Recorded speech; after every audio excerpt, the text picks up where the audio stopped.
Enseñanzas de Jorge Bergoglio se han abierto paso también acá en nuestra provincia. ¿De qué manera? Bueno, es lo que vamos a contar ahora. Sofía Fernández y el móvil, vamos a verlo. Un joven sacerdote las recibió. Seguimos hablando del legado del Papa argentino. Sofi, ¿cómo te va? ¿Cómo están? Buenas noches a todos ustedes. Nos encontramos en la iglesia de los jesuitas. Por acá pasó Bergoglio cuando él formaba también a los jóvenes de aquel entonces. Y hoy estamos con el padre Alfonso Gómez, quien nos ha abierto las puertas de la iglesia para poder conversar. Quien se formó con quien era Bergoglio. Jorge Bergoglio se lo conocía en ese entonces, después terminó siendo el Papa Francisco. Pero cuéntenos acerca de esos momentos de enseñanzas y de todo lo que usted ha aprendido de él. ¿Cómo le va? Buenas noches. Buenas noches. Bueno, es un gusto recordar el que tuvimos, primero como provincial a cargo también de jóvenes. Él fue provincial de los jesuitas desde el año 1973, años no fáciles, al 79, y yo en el 1979 ingreso a la Compañía de Jesús y es el que me recibe en la Compañía de Jesús, da la admisión, se llama en lenguaje interno. ¿Eso era acá en Mendoza? No, eso era en Buenos Aires. En ese momento todavía escribíamos cartas. Entonces escribí una carta pidiendo la admisión y él me invita a conversar con él en Buenos Aires y bueno, y a ver si el proceso iba adelante. Usted era un jovencito y se encontraba con Jorge Bergoglio en ese momento. Yo tenía 19 años y él tendría 42. Era muy jovencito. Entonces, ayer recordaba que cuando responde a esa carta, me agradece a mí haberle recordado su mismo proceso de vocación, que él estudiaba química y pide entrar en el seminario, porque él primero entra en el seminario de Buenos Aires y después pide hacerse jesuita cuando estaba estudiando. ¿Y usted estudió ingeniería primero y después ingresa? Sí, solamente un año y un poco más. Y después lo tuve, si es por enseñanza de él era rector de la casa de estudiantes después del noviciado. Entonces se llama rector de nuestro colegio máximo, es el título. Y ahí él llevaba con mucha habilidad. Alguno decía que nos conocía mejor que nuestra familia, era de mucha cercanía y además con mucha autoridad con los estudiantes. ¿Y a usted en particular qué le decía? A mí en particular en esos 2 primeros años, porque a mí me tocó, y él fue un poco responsable, estar 2 años en esa casa de formación y ahí nomás me enviaron a una etapa de enseñanza nuestra en que nosotros enseñamos, fui a un colegio. Y lo que veía es que la persona tiene que crecer en libertad. Ahí era, bueno, pero no me va a dar más indicaciones, más cosas concretas que hay que hacer. No, si estás haciendo las cosas bien, te tenemos que dar libertad. Después, cuando te equivoques, te vamos a decir. Y él entendía la formación, es un proceso de tomar cada vez más responsabilidad, que eso me parece que son cuestiones clásicas. A él le gustaba mucho hablar de lo clásico, la presencia de los clásicos o la actualidad de los clásicos.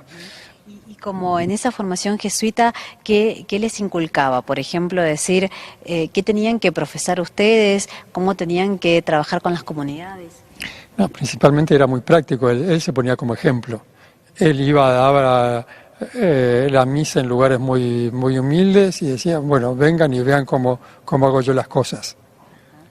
De hecho, me lo vuelvo a encontrar a la vuelta de los años, ya llevaba como 10 años de jesuita, y en 1991, en el primer semestre, es el último semestre que le enseño una materia que se llama pastoral, y alguno va a decir, no es criar ovejas, sino pastoral era la enseñanza práctica, la transmisión del Evangelio. Y él eso lo daba con mucho gusto ahí.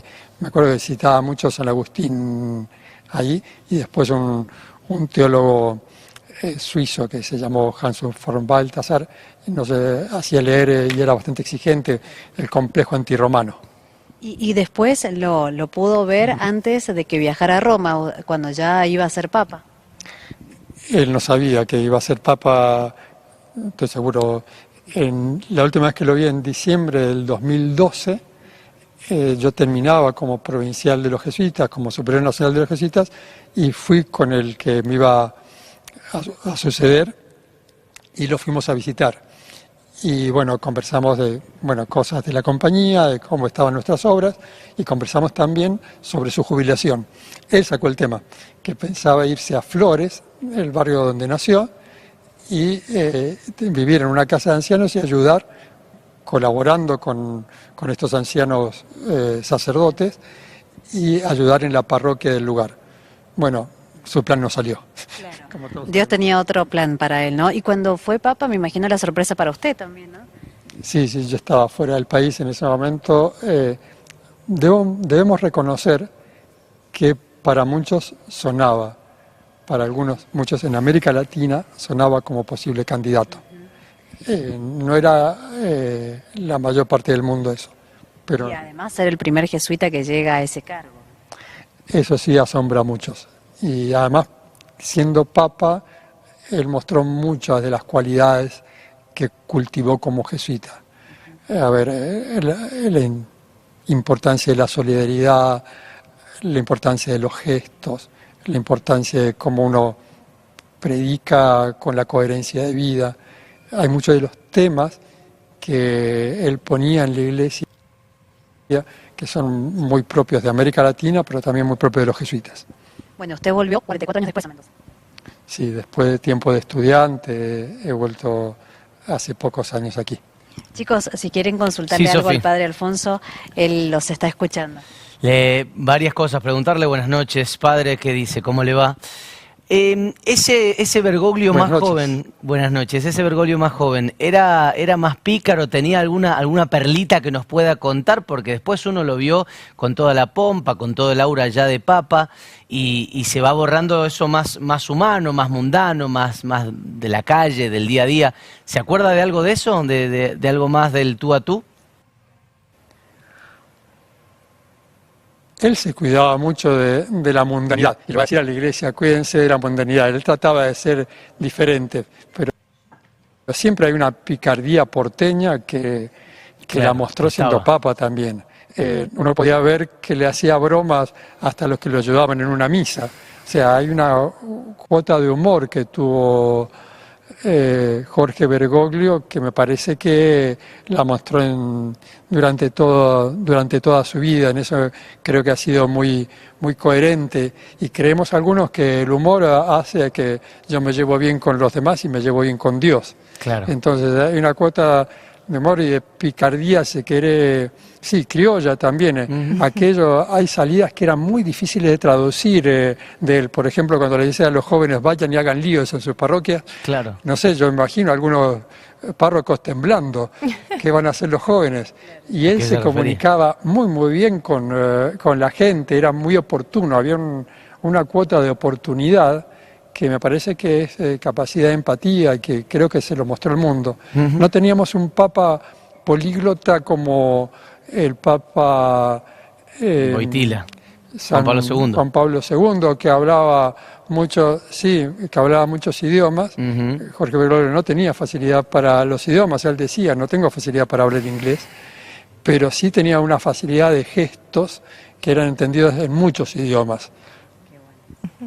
Sí, así que, y parte de esos gestos era cierta picardía, cierta rapidez para responder bien a las personas. Se le veía. Bien, le pregunto, padre, el legado que ha dejado Francisco es importante, pero bueno, de acuerdo a quien resulte ser su sucesor, hay cosas que podrían cambiar. ¿Cuál a usted le gustaría que permanezca inmutable? Bien, yo creo que, la palabra difícil que usamos dentro de la Iglesia es en el pensamiento social cristiano, en la doctrina social de la Iglesia. Él ha subrayado muy fuerte algunas preocupaciones. Yo dije, esta preocupación por la fraternidad, que es su última encíclica, yo creo que eso, el que venga va a tener que seguir cultivándola. ¿Por qué? Porque el mundo lo necesita. Uno ve un mundo que se fragmenta ahí, se están rompiendo acuerdos comerciales, hay guerras, hay dificultad para hablar, a los mismos argentinos, nos cuesta generar espacios de aceptación de los demás, de buen diálogo, bueno, de buena construcción política, como sí, convivencia democrática, y me parece que eso va a continuar. Bien. Lo segundo es que él insistía mucho en una vida espiritual profunda. A los jesuitas nos decía, ustedes lo primero que tienen que hacer es dar ejercicios espirituales. Se reunió hace pocos años en lo que sería el cónclave de los jesuitas para elegir el superior general, y lo primero que les dijo es, recen y pidan intensamente la consolación. Es que recen mejor y pidan la experiencia de Dios mejor. Y bueno, ese tipo de cosas yo creo que va a seguir en la Iglesia. Excelente. Y espero que, creo que ya que es parte de la herencia que hice. Y por lo tercero, yo puedo decir, lo tercero es que coherencia. Si uno le ha pedido a sus compañeros en el Vaticano que sean coherentes, les pidió más autoridad, les pidió que es una iglesia que dé buen ejemplo. Bien. Entonces eso va a continuar. Bien, muchas y creo gracias. que va más allá de lo escrito. Gracias, Excelente, Alfonso. gracias, padre. Así que bueno. Gracias, Sofía. Así que vos bueno, también. un gusto compartir con ustedes estas verdades. Bueno, Igualmente. muchas gracias, padre, por contar su experiencia con Jorge Bergoglio. Hasta pronto. Gracias, Sofía. Buenas noches a ambos. Hasta luego.